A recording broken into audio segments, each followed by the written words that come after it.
pandemic was still on, and for us it was important that we don't want to sit back and wait for things to get better. I think acting, much like any other creative medium, it's a collaborative field, right? Acting and directing, fluttered out of this need of just wanting to control everything that I do. Like if everything else fails, I want my words to at least succeed. Access to resources, knowledge, and opportunity is not easy in a country like ours, and especially when you're in the artistic field.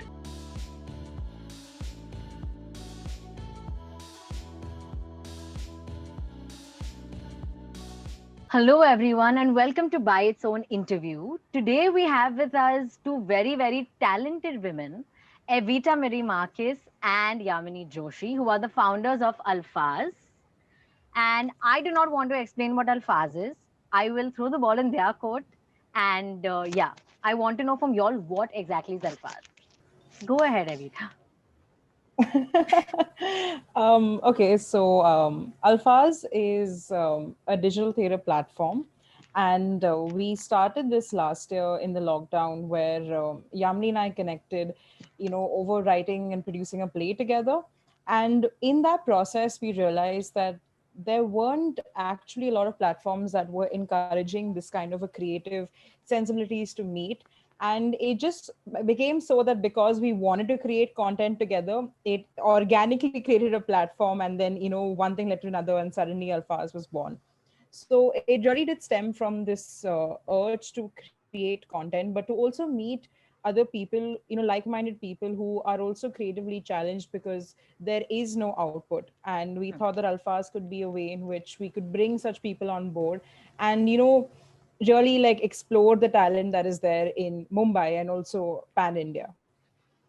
Okay, that's very interesting. So you call it a digital theater platform. Is that what we can call it? Yep. Yes. Okay, so my first question is for Yamini. That is, you have studied at the Lee Strasberg University. So, how has that shaped you as an actor? Massively. In fact, I remember like a lot of people after I came back have asked me this question, like, what about a training is so important in a performer's life? And actually, having gone through the process, I can really pinpoint the amount of things I have learned, starting from discipline towards my craft and discipline towards my understanding of the craft. It's something that I think a lot of people, it's very easy to overlook it. So whether you're a dancer, whether you're an actor, any kind of a creative medium, even people who sing or who play an instrument, I think without practice and without discipline, it's not possible. You can do it, but you may not be the best simply because your craft demands a certain kind of an energy and an attention from you, and you need to give it that. So I think, of course, one, a sort of a discipline towards everything I do is something I inculcated in my training. Secondly, of course, the most basic thing, like something as simple as working with a team, because I learned firsthand that acting, much like any other creative medium, it's a collaborative field, right? I cannot give my line without a co-actor. It's a team effort. Whether I need my director, I need my spot boy, I need my stage manager, I need all of them. We all need each other. So I think it's a beautiful community family feeling that I sort of ingrained in myself, that it's not just about me, it's not just about my lines, but it's about what everyone brings to the table and what ultimately we create with that. So I think this whole sense of just belonging to the medium instead of the medium being yours, I think that is something I picked up. That is very interesting. Also, what you said is understanding the art and not just, you can't just go and perform without knowing what you're doing. Like you Yeah. have to understand, like you have to have an objective, even when you're acting. Um, my next question is for Evita. You have a very multifaceted personality like that. You do acting, you write, you also direct. So, if you had to choose between the three of them, what would it be? um, I think I would say that if I had to choose, I would choose writing. And I think it's primarily because I've had the longest relationship with writing. acting and directing, fluttered out of this need of just wanting to control everything that I do. So it just became where I learned acting so that I could understand the way in which I wanted my words to be, said, whether it's on screen or on stage.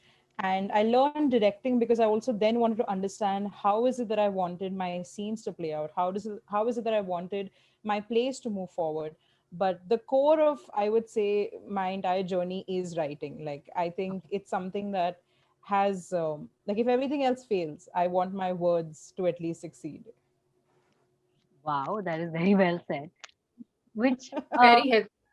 I know it's very interesting also that you did acting, you direct also, but your niche is writing. You want to write even if everything else fails. So do you Yeah. think directing has also helped you in a way with your writing? Like, do you understand it better?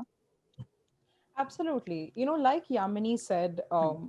one of the things that training does is that it removes this kind of a rose tinted lens at which you look at your craft. Hmm. Because with any discipline, especially the arts, the word discipline is very important. So even with writing, directing, it's not about just writing romantically and using flowery languages and trying different kinds of techniques to evoke a certain kind of cinematic reaction. There is a lot of, I would say, editing that goes in both writing, acting, and directing. So when I started directing my work, I realized, where, some words could be cut down, certain scenes could be curtailed, where I could just let the actor do their work and not let my words do all the talking. So I think that way with the arts, it's very easy to kind of get lost in the passion of it. But when you're a director who takes on an acting class, you begin to understand that these things, like Yamini said, it's teamwork, right? So that's the one thing where it makes, for me, I feel like directing really changed the way I wrote, because I stopped writing for myself and I started writing with an audience in mind, with looking at how I wanted my words to be shown and not just to placate me at the end of the day. So yeah. So Right. how long did it take for Alfaz to be established? Like how long? Like what was the process? You know, of starting Alfaz? I think I would like to say that it did not stem out of a proper structure. Hmm. We've always known that we wanted to create work that stood out from what was being done in the field at the moment. Right. And when we wrote our first play together, Hmm. and when we collaborated on that, we somehow realized that, of course, our wavelengths matched. But more than that, we had a similar vision towards where we want to take theater in the country, or where we see Indian actors. How do we leverage the talent that already exists? And we both wanted to do that. I think her experiences individually and mine too have sort of made us realize that access to resources, knowledge, and opportunity is not easy in a country like ours, and especially when you're in the artistic field. So what we wanted to do is that, she and I have, of course, had a lot of trial and errors in our Hmm. professional lives, and somehow that's how we gained the experience that we gained. But we wanted to make sure that we can help somebody else's process of learning. Like a lot of people when they begin their careers in acting or theater or writing, they don't know where to start from. They Absolutely. don't know who to go to. They don't have mentors in the field. They just don't have access to any of this. So we were both very clear that we wanted to create great work, and b, we not just wanted to create, but we wanted to support the people who create it as well.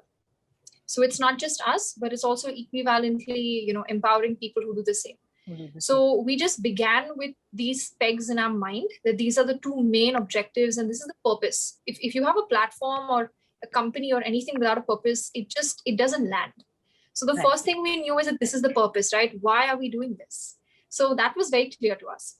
Once the why of the platform was clear, I think the main process that she and I have had is basically um, like what kind of a, because now the lockdown was still in place when we started working, the pandemic was still on, and for us it was important that That's honestly amazing. Also, the fact that you all are trying to do something for artists, um, and as you said that you want them to be bold, right? Because when you want to tell your family that, oh, I want to be an actor, you will probably think 10 times before saying that, because their next question is, paisa kahan se milega? Right. And we know how difficult it is to be in a field like this. So what I want to ask is that you're calling this a you're calling this digital theater, but where does it exactly stand? Because then one, there is physical theater, and then there are content creators who are creating different type of content. So can you call this digital theater, or does it get another name, or is it nameless at the moment? So I call it digital theater Hmm. because there's already a concept of teleplays where you film plays for television, and usually you will see these on like other GC channels and stuff like that. We call it digital theater because number one, the platform is something like YouTube, so it's on the web, but we retain the very dimensions of theater. So you're not going to see cutaway scenes and close-ups and zoom in. It's not a web series format. It's not a sketch. There are, I would say, in terms of a camera setup, there are two cameras, sometimes three cameras, but it honestly captures it. You capture the stage dimensions and you don't do a lot of like cutaways. So we try Okay. to retain very much the elements of stage. So if you look at other productions that are doing this, National Theatre Live, Shakespeare's Globe, The Show Must Go On by Andrew Lloyd Webber, Yes. they do not maintain the dimensions of stage because they film it in a very stylistic way, and now there's a host of reasons for that, number one being budget. Right. But while it's beautiful to watch, it's not theater, right? It's like you're Yeah. watching a really nice well made film with its set limitations. Hmm. We wanted to make sure that this was still theater because obviously we cannot recreate the experience of being in an actual physical space, but we Right. wanted to remind people that this is what it can be. Hmm. So whenever we write the scripts, we do keep in mind how we are going to show it, because that's what changes, right? It's not just Exactly. you write the script and then you go on stage. Now it's also about retaining the theatrical aspect, quite literally in script and on stage. So I think what you said is like bang on, and calling it digital theater, as long as you're retaining the essence of being on stage and not having those many cuts and having it like a web series format.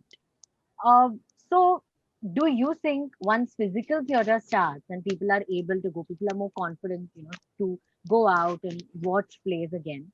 Do you think this platform will stay? Is it here to stay, or is it just like a fad? So I think it's when we say it is a digital theater platform, Hmm. we know that it's more like an empowerment to a certain section of the society and community Mhm. that does not have this kind of access to content. And I believe that even when theaters open, Hmm. it we will continue to film the plays. Definitely, we do hope that we will put up an actual show, just the way a normal theatrical piece happens. So we do want to perform for a live audience. I mean, which sort of a creative community would not want that? Absolutely. We do crave an audience. We do crave a love, a beautiful applause. We do want people to come actually experience those silences with us. But at the same time, I don't think Alfaz will ever stop filming the plays or also Hmm. specifically only creating work for YouTube, because I see and I think, as Alfaz, we see potential in in maintaining that status quo, right? And to not leave anybody out in the process of creating content, because I feel like somebody who's sitting in Ecuador or somebody who's sitting in like a random other corner of the world, it would be so nice to just have them also get access to it. And I don't just mean demographically, but I also mean otherwise, right? Even in the country, there are people who Absolutely. say who don't have time to come into a theater, or who don't have the financial means to come and watch a play sometimes, or for whatever reason, if you're unable to access it, it's okay. Like, we want to continue bringing it to you, because like I said, right, the first purpose we've had as a platform itself is that we want to include you. These are Hmm. stories about people like you and me, and if they don't reach you, there's no point. So there's no Absolutely. there's just really there's no point of cutting an audience out from a story that we want to share with the world. So I think it's just going to be the magic of balancing both in-person performances with what we'll create on screen. That's very well said. Also, the fact that as Indians, like India does not have a platform like that for its actors or for the theater actors to put their work in front. Like Evita said, there is National Theatre Live, there's uh, Andrew Lloyd Webber's productions that go on YouTube, and they're filmed so beautifully. It's almost as if you're watching a movie. Right. So how was your production for your first production actually? Time. What was the inspiration for it? So of course we were inspired by, the international stage productions. At Hmm. home, we also looked at, a lot of film theater productions, and what we tried to do was that we tried to have a very healthy balance of filming the plays and also retaining, like I said, the theatricality. So we decided that the production is going to heavily be on at least recreating the sets, the props and everything else, and we'll go for like a two camera setup where you have one camera that's positioned in the center that has a wide that captures the wide, and you Okay. have a second camera that's on the side that captures just the other side of the stage, and if you want to do a slight pan in. So these were decisions that we had to make very early on what is the style and treatment going to be, because those had to be incorporated in the scripts, because Yes. we had to also then work with a DOP this time. It was not Right. just, for example, me directing the play. I also had to bring on board a DOP who would tell me if feasibly, this is a shot that can work. So it was very interesting, I would say, to see that kind of marry between stage and screen, but at the same time make sure that the line was very clear, that it didn't get blurry. And I think that is something that with more productions we do, we're going to perfect. And it also allows us to, I would say, innovate in many ways. you know like I said, you can never recreate the kind of energy that a live performance brings, but even if we can touch 70% of that, I think we have really hit our mark. Okay. That is very well So said. quickly adding to what Evita Hmm. also said, I think it's yeah, what she said is right. It was very beautiful to see how it would, like she said it correctly. It's like a marriage between the stage and the screen, because it's, you don't know almost what that product is going to be like, right? You can only hope that it is received well at the other end. But while creating it, you have to keep all the technicalities in place. Like you have to make sure, because Timi also, it's, I know a lot of people say time, which is great. It's kind of works also, but Okay. it's a Portuguese word, so we Okay. say Timi. So that production itself, I remember when we began rehearsing also, we had to keep in mind that you're, of course, you're performing like a stage, but now your blockings change, because stage pe you have that kind of a liberty ki tum, Hmm. aap thoda sa ghoom sakte ho, or you can do something. And but like that camera will not capture it. If I turn around, I have lost my audience. So we had Right. to keep in mind that while you are doing everything theatrically, you cannot forget that you're working with machinery, and you're Hmm. working with a beautiful lens, which is quite unforgiving. And you need to then make sure that you're spot on with your blocking, and where you pick up what from, because everything is visible. That's On right. a stage, a stage is very forgiving. You can do something and an audience has no clue that you improvised. But on a Exactly. camera, the moment I drop something or don't keep it properly, and a person can see it. So it was a perfect sort of a blending of that. To come to if and how Timi also came into being was because there was this a beautiful sort of a need we felt to just shed some light on caregiver fatigue, and Hmm. which is something a lot of people really experience on a personal level, and nobody talks about Absolutely. it. Again, a concept which we've never seen it on stage. A lot of people might share it, and you have support groups, and you have a lot of organizations that are working for caregiver fatigue, but there's really no content that's happening on stage. I would say a little bit on maybe in film, but very absolutely nothing on stage. Right. So we felt like, let's just take a simple topic, nothing very fancy, and then make it something that will really reach an audience through this medium. What was the response that you all received for your first play, Timmy? Okay, so honestly, when we first put the play out, we were very nervous because we were worried that we would end up irking a lot of theater puritans, or we would end up irking a lot of BMM students who would be like, this is not how filming should be done. But I think, what was so surprising is that regardless of the way in which we shot the play, Hmm. the response was incredible. Like, we had so many people message us and, email us, and a lot of, like, people that I haven't connected with in years, dropped a hi and said, what I watched this play and I love it. I love the story. The actors were amazing. I love that you guys are doing this concept. And I think it was just the fact that people were so forgiving to this marriage. Like, they let it blossom, so the fact that this was our very first stage to screen, adaptation in a way, and the response was honestly overwhelmingly positive. Like, we were ready to face any kind of criticism, but we've been blessed that a lot of people really understood the story. It came from such a personal place, and I'm just glad that people are giving this a new chance, that whether you love theater, whether you love screen, the fact that we can try to be a little bit innovative and blend the two. So I'm happy that that was allowed, really. Yeah, you put it very beautifully. Uh, that's really interesting how you call it a marriage once again, like very few people are able to, put into words um, this sangham. Uh, but Yeah. what has been, for both of y'all, what has been your Hmm. learning from your greatest learning from this pandemic?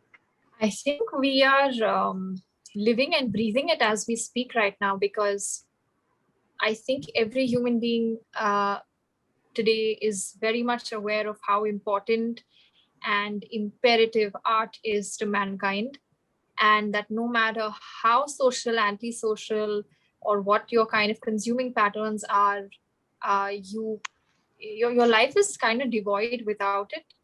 And I think I'm glad that people have come to appreciate its and acknowledge art's presence in their lives, because we would not have got through a pandemic without music, without films, without theater, without books, or simply without any kind of creative source that people have been creating for us. And I think it's a privilege. It's a privilege that even in all these times, we've had the fortune to see some brilliant, brilliant artists, come together as a community and just not stop creating, even though they are probably the worst hit community currently. It's really nice to see that, even though they have no monetary gain from it, and even though they have nothing to go and then show, it's not like a certificate you're getting for doing it, but people have done it. People have really created and reached out, and I mean, I remember seeing these videos of people singing in the balconies and in Italy and all these different towns, and people were doing such wonderful things, just not out of getting anything in return, but because they had something to share. They have this gift of whatever, dance, voice, acting, emotion, anything, and they've just not restricted themselves and put it out there. So I think it's the biggest learning mankind has got, and I'm glad it is something we've got as a species. Yeah, I would say that, last year was particularly hard over the whole world. While we enter a second kind of lockdown, there is the sense of, ठीक है पहली बार किया है वापस कर लेंगे, and while privilege separates us from how we choose to enjoy and spend our time in the pandemic, I think one of the things that has come out is just this need for, as Yamini said, for us humans to be creative, Right. because it didn't just stem from, I would say, a personal level of making dalgonga coffee, or picking up a book that you've been planning to read for the last 10 years. It also stemmed in a lot of corporate firms, where the structure in which changed, because when work from home came in, and I remember at that time I was in a very corporate job, HR policies were brought in where actually structuring time was looked at. So there was a lot of different things that the pandemic brought. But I think what it really did was make us stop in a way and really assess and evaluate. So even though we felt like we had hit the bottom of the barrel, all we had to do was look up. And I do feel that perhaps it's my privilege, perhaps it's the fact that, even though things were difficult, I managed to wriggle myself out. But the learnings that I have got from the pandemic about my own craft and my ability as a writer, I think they have shaped the way I will write for, in the future. Because I think what happens is that we make a lot of excuses for our own potential. That we say, I'm not ready because I don't have the right book or the right pen. I'm not ready. I don't have the right godfather, supporting me. I'm not ready for XYZ reasons. And the pandemic gave this sense of do or die in a way, that Yeah. do or die, now or never. And it's so interesting to see this kind of untapped potential really come out, whether it's in PPTs or it's in scripts. It's really interesting to see people have more than just a main job. Like, I know people who are in IT and selling cupcakes over the weekends. So it's Right. really cool to see that people are feeling a little bolder, even though times are hard, even though it's not perhaps the best situation. There is still this need to, create and seek and want beautiful things, and that's the human condition. So I think it is lovely in a way, that we're trying to find beauty amidst Ab- all the pain. All the pain, absolutely, and the chaos. And the If chaos. someone wants to reach out to y'all, how do they get in touch with y'all? So if you guys want to, if any creative freelancer wishes to submit their work, resumes, scripts, work links, any of that, you can write to us at alfazteam@gmail.com. We have social media handles on Instagram and LinkedIn, so you can reach out to us either via a DM or a message on LinkedIn.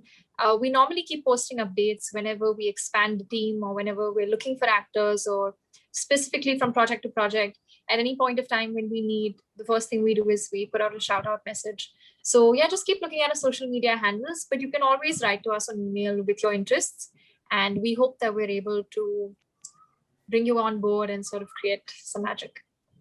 That's amazing. Yeah. Yes, Evita, you wanted to give us a little brief about your play, so you can do that now, and then Yeah. I'll end it. Right.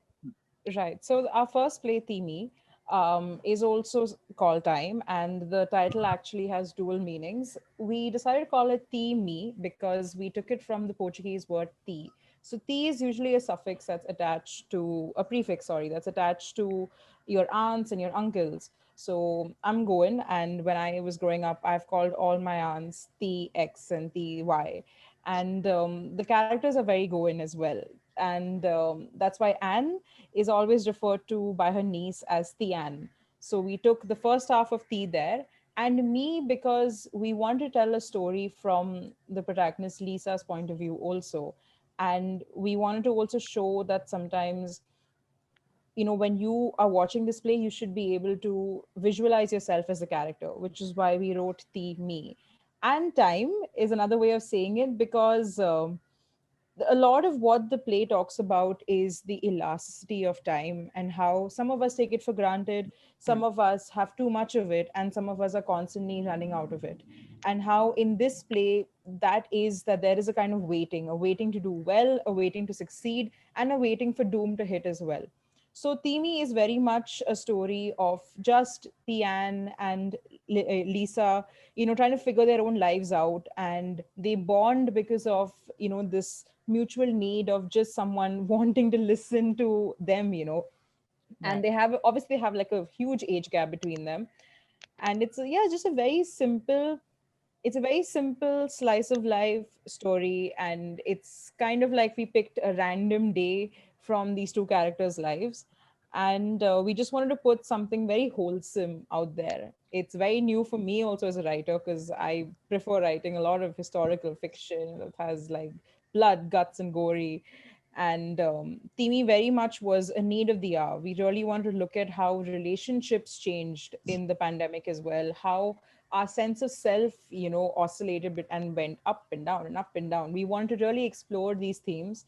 And like Yamini said, the last thing being that we want to talk about caregivers and the kind of pressure that also comes on them, especially, now with the pandemic and, Right. with future being so uncertain, what is that, like? So yeah, it was a very deeply personal story that both Yamini and I felt like we had to share it. That's amazing. Lastly, I would just like to thank you all for being able to come here and share your stories and your journey with us, and especially for your time. So thank you so much, and I really hope Alfaz makes it gets its place, like it's known worldwide, not just in India. I really hope. Oh, Thank you, thank Sasha. you. It's Thank very you to sweet. the platform, and thank you, Sasha, for having us. You're Yeah. It's welcome. always nice to have people hear about your story. So thank you. Absolutely. Thank you.